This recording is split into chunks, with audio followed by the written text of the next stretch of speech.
हो गया हमारी favourite segment bull versus bear का। और देश में गैस सप्लाई की किल्लत के चलते इटर्नल का शेयर आज फोकस में है। और पॉजिटिव खबर के बाद एक अच्छी शुरुआत हुई लेकिन टिक नहीं पाया। आखिरकार क्या है कारण इस गिरावट के, और इस बीच में बुलिश आर्ग्यूमेंट क्या होंगी, ये समझते हैं। आशीष बने हैं बुल और नूपुर बनी है बेयर। Over to you. बिल्कुल, मैं ही शुरुआत कर लेता हूँ तेजी के तर्कों के साथ। और बहुत बढ़िया स्टोरी रही है। देखिए किस प्रकार से जोमेटो एक एप्लीकेशन था, फिर उसके बाद फूड डिलीवरी, फिर ब्लिंकिट का एक्विजिशन, क्विक कॉमर्स में मार्केट लीडरशिप, अब डिस्ट्रिक्ट भी आ गया।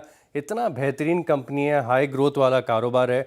अगले 6 साल में कुछ रिपोर्ट्स ये बता रही कि जो इनका टोटल एड्रेसेबल मार्केट साइज है ना, यही 5 गुना बढ़ जाएगा। बिल्कुल सही कहा आपने, मल्टी प्लेटफॉर्म बिजनेस है, पर विजन किसका था?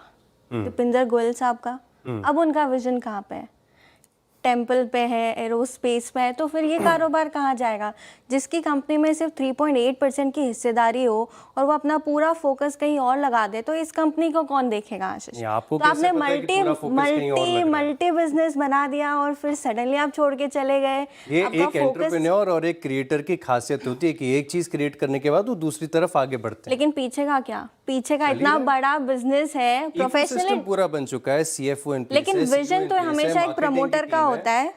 सीटीओ है, पूरा इंटरनेट रन बिजनेस है, ये तो प्लेटफॉर्म बन गया, अब तो काम चलेगा।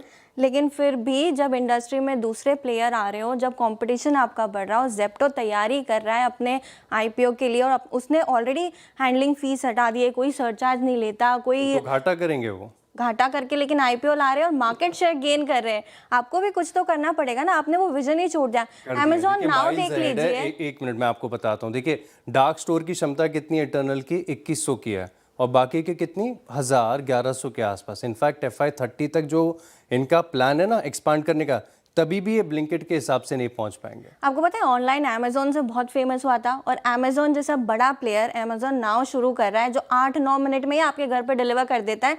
और पेरेंट कंपनी ने इनफैक्ट इनडायरेक्टली कंपनी को बोल भी दिया है, इंडिया में ही क्विक कॉमर्स का मार्केट है। अमेज़न सब आपका तरफ है, ज़ेप्टो 75 शहरों में है, और आपका जो ब्लिंकिट है 150 शहरों में। ये नेटवर्क है।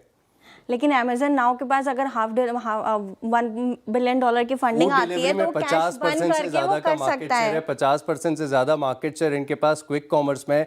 25% स्विगी के पास है, 25% जेप्टो के पास है। क्लियर कट लीडरशिप है, सिस्टम बन चुका है, ग्रोथ आएगी।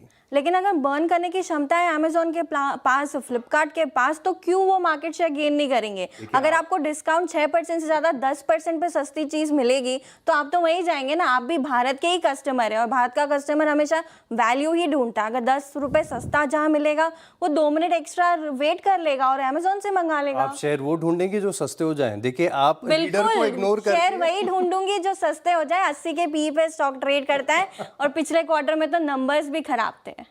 नहीं, नंबर्स इसके बहुत अच्छे हैं, साल दर साल ग्रोथ बहुत अच्छी आ रही है। जो इनके नए बिजनेसेस हैं वो भी बहुत बढ़िया कंट्रीब्यूट कर रहे हैं।